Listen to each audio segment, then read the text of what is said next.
Hey, ¿qué tal? Bienvenidos una vez más a mi canal. El día de hoy les voy a enseñar cómo hacer una propuesta para un compensador PID. En este caso vamos a trabajar con esta función de transferencia en la cual arriba tenemos nuestros ceros y abajo nuestros polos. Con las siguientes condiciones: que debemos obtener un porcentaje de sobretiro del 10% y un tiempo pico de 0.3 segundos. Como primer paso es recomendable, más que nada para poder ubicar bien los puntos, graficarlos de esta forma, en donde las X están representando a los polos y las bolitas a los ceros. Ahora bien, lo principal de esto es obtener un punto de diseño.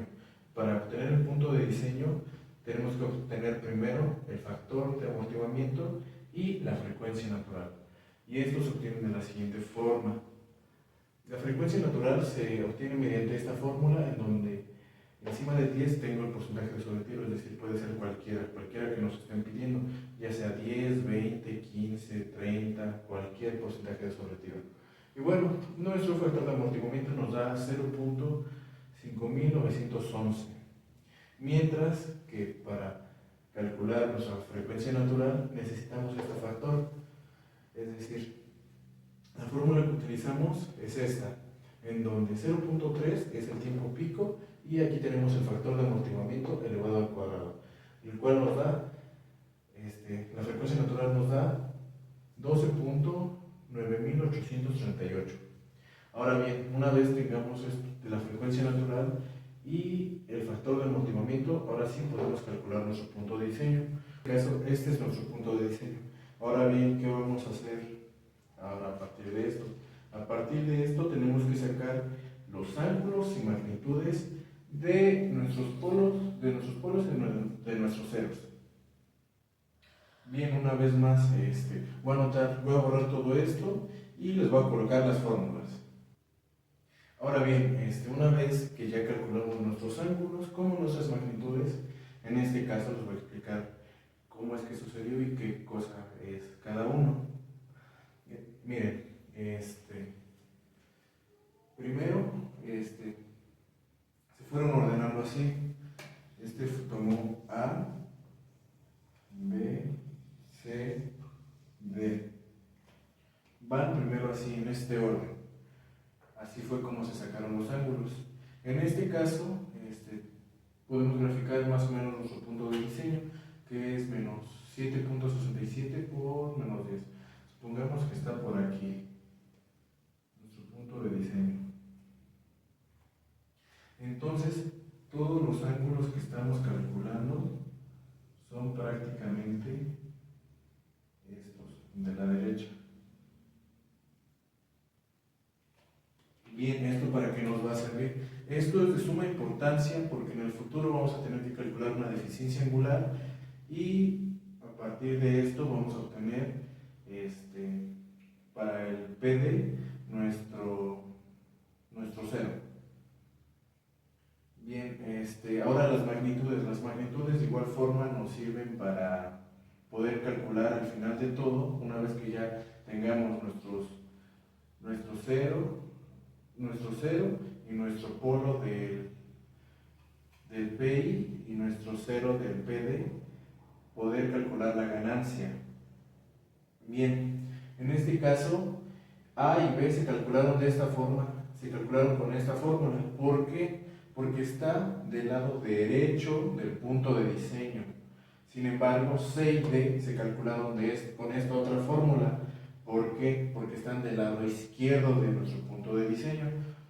Bien, para calcular esto, para calcular en general cualquiera, siempre y cuando tengamos nuestro polo, nuestro cero del lado derecho, ocuparemos esta fórmula, donde arriba irá nuestra coordenada en el eje imaginario y abajo será nuestra coordenada en el eje real menos la coordenada donde se ubica nuestro cero o nuestro polo. Lo mismo aplica aquí, únicamente que no se le restarán 180 grados. Para las magnitudes es lo mismo.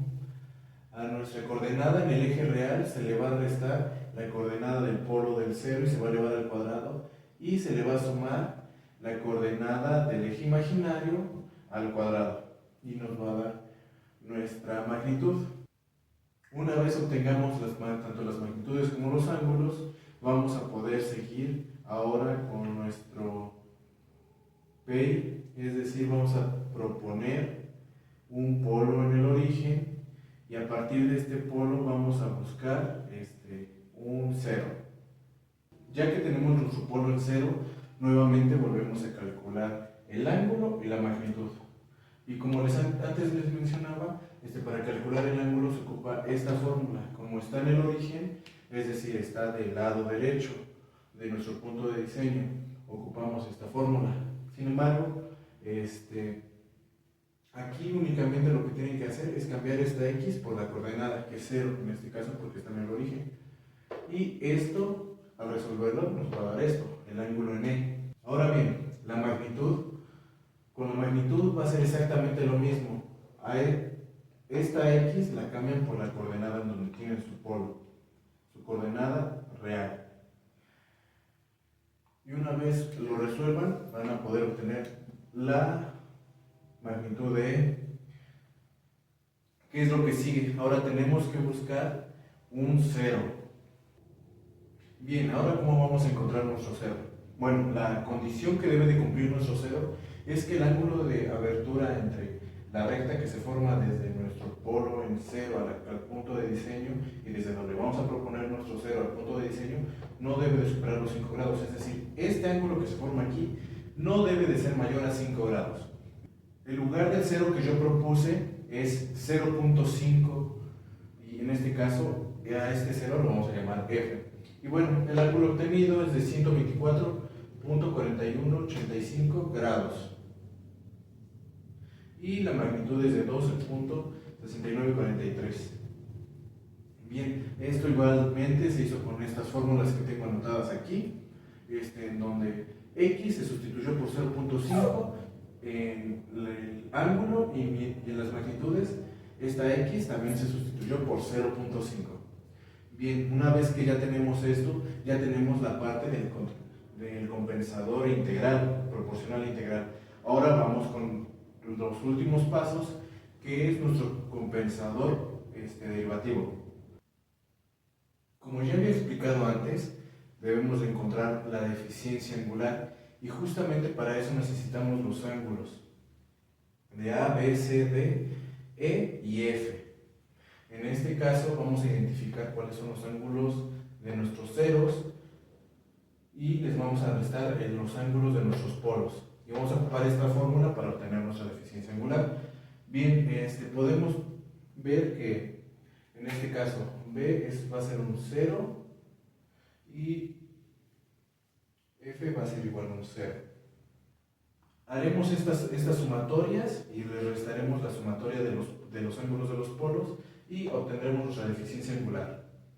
Bien, ahora que ya resolvimos nuestra deficiencia angular, nos dio 114.202.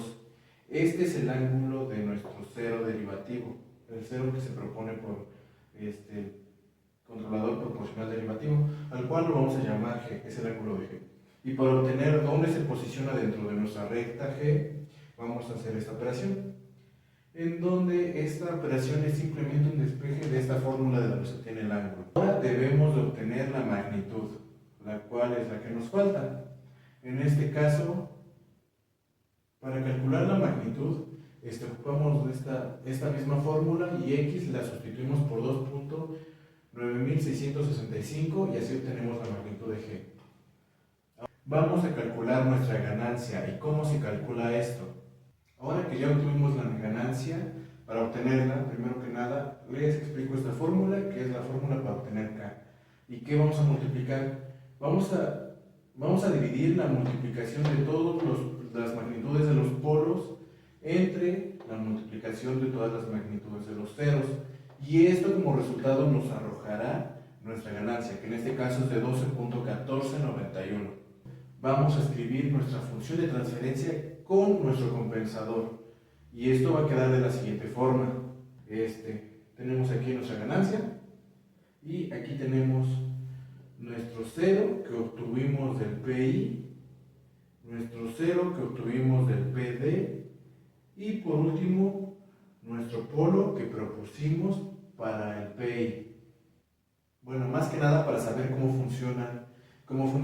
En este caso el compensador PI, proponemos un polo en el origen y de ahí obtenemos un cero que no sobrepase los 5 grados. Y el PD que se obtiene a partir de haber ya diseñado nuestro PI, se obtiene a partir de la deficiencia angular y nada más. Bueno, y así es como se diseña una propuesta para un compensador PID. Espero que les sirva de ayuda y si tienen dudas, no duden en dejármelas en los comentarios. Hasta luego.